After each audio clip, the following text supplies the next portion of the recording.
गाँव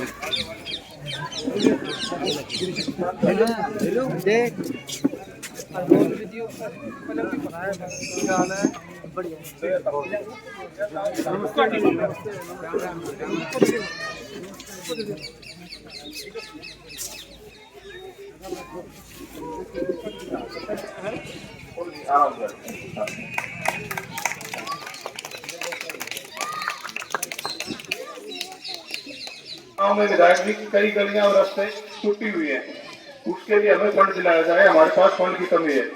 एक दूसरा, दादा टोर की हवेली से लेके हनुमान पंडित के मकान तक जो गली है उसको पक्का करवाया जाए, साथ में दोनों साइड में नाली बनवाई जाए। एक भगवत दयाल के मकान से लेके इकबाल दुर्गा प्रसाद का जो मकान है फिरनी पे, वहां तक उस रोड को नए सिरे से नया बनवाया जाए और दोनों साइड में नाली बनवाई जाए।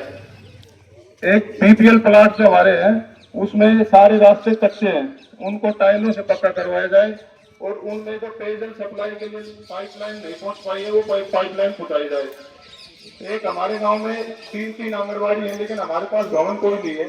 कोई पीसी चौपाल में चल रही है, कोई ऐसी चौपाल में चल रही है, एक तो सामुदायिक जो स्वास्थ्य केंद्र है उसके ऊपर चल रही है। तो हमें कम से कम 2 या 3 आंगनबाड़ी बनवा के दी जाए। एक जो गांव में बीसी और एससी चौपाल है वो पूरी तरह से डैमेज हो चुकी है, उनकी जगह नई बीसी और नई एससी चौपाल का निर्माण करवाया जाए। और गांव में हमारे 4 हाई मास्ट लाइट जो ये सामने तक की दिख रही है, ऐसी 4 लाइटों की जरूरत है हमारी, क्योंकि चारों कोनों पे अभी फिलहाल अंधेरा है।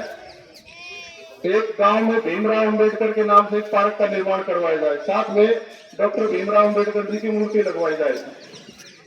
और गांव में काफी गलियां और नालियां टूटी हुई हैं, उनके लिए हमें बजट दिलवाया जाए, उनको नए सिरे से दोबारा से बनवाया जाए, क्योंकि हमारी पाइपलाइन जो गई है उसकी वजह से डैमेज हो गई है। जो पेयजल की पाइपलाइन गई है उस वजह से सप्लाई नहीं ढंग से खराब हो गई थी। एक गांव में हमारे बच्चे स्पोर्ट्स में थोड़े से एक्टिव है, इनको एक खेल कोच की सुविधा दी जाए, खेल नर्सरी हमें दिलाई जाए। दूसरा, गांव के बहुत से लड़के कबड्डी और कुश्ती में आगे तक गए हैं, इनको मैच की सुविधा दी जाए। आज ही मेरे पास बच्चे आए थे कि भाई मैच दिलाया जाए, मैच के ऊपर ये कबड्डी कुश्ती खेलना चाहते हैं। एक सबसे बड़ी समस्या हमारी है सीम और जो ब्लॉक हमारा उपमंडल है बिजली का, हमारे गांव को वहां जोड़ दिया है।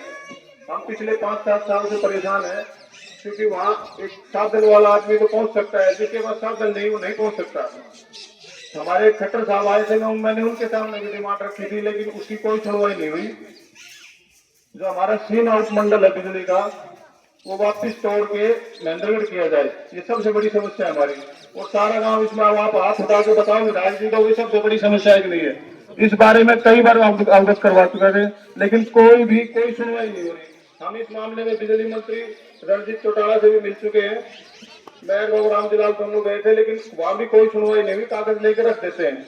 अगर ऐसा ही रहा तो हम आगे किसी भी प्रकार का सामाजिक जो काम होगा, राजनीतिक काम होगा, हम उसका बहिष्कार करेंगे। अगर हम इस बात की हमारी सुनवाई नहीं हुई तो इस बारे में सारा गांव बताओ भाई, हम सामाजिक और जो भी राजनीतिक कार्यक्रम होगा उसका बहिष्कार करेंगे जब तक बिजली का महकमा हमारा वापिस महेंद्रगढ़ नहीं किया जाएगा। हम सीमा से न कोई बिल भरेंगे न कुछ और, क्योंकि यहाँ के जो कर्मचारी है वो भी लापरवाह है। यहाँ फॉल्ट हो जाती है, कोई ट्रांसफार्मर में दिक्कत हो जाती है, कोई सुनवाई नहीं करता। इधर नांगलसोई हमारे नजदीक है, 2 किलोमीटर से आ रहा है, यहाँ पहले सुनवाई होती थी, अब कहाँ सीमा जाए तो समझ में नहीं आ रहा है। और ये कैसे तोड़ा आज तक कोई बता भी नहीं रहा कि किस आधार पे हमें वहां जोड़ा गया। हमारी तहसील, थाना, कोर्ट, कचहरी सब महेंद्रगढ़ है, बिजली महकमा हमें टेली नीचे डाल दिया, ये थोड़ा सा गलत है। दूसरा, बाबू नटूरिया जो हमारा अधूरा रोड है उसको पूरा करवाया जाए, ये सबसे बड़ी हमारी पुरानी डिमांड है, आज से नहीं बहुत सालों से है। और डेयरी का हालांकि टेंडर हो गया, लेकिन उस ठेकेदार को कह के थोड़ा सा डेयरी वाला जो टेंडर हुआ है मार्केटिंग बोर्ड का, एमपी साहब ने भी हमारी मदद करी है, संदीप भाई को पता है, उस ठेकेदार को कह के थोड़ा सा डेयरी का रास्ता है उसको जल्दी जल्दी शुरू करवाया जाए। डेरोली का तो हमारा सारा बन गया है, ठीक है जी। एक जो फिरनी हमारी कच्ची रह गई है वो तो कंप्लीट हो जाएगी, जो पहले से बनी हुई है डैमेज है, उस फिरनी को दोबारा से नए सिरे से बनवाया जाए। और मैं लगभग हमारी मांगे सब छोटी छोटी हैं, ज्यादा नहीं है।